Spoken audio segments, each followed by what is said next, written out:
So when somebody comes up preaching the gospel of prosperity, Na kwa hivyo ikiwa mtu yeyote yule atajitokeza akihubiri injili ya ufanisi, that is like spiritual terrorism, right? hiyo ni kana kwamba ugaidi wa kiroho. He's finishing people, my Lord. Anamaliza watu, Bwana He's wangu. sending people to the lake of fire. Anatuma watu katika ziwa la moto.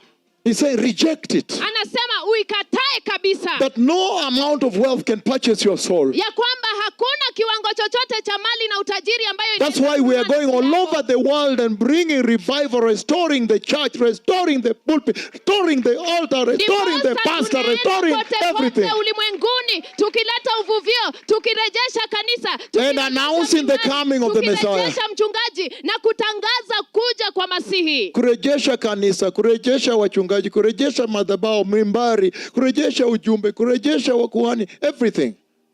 Hallelujah. Hallelujah.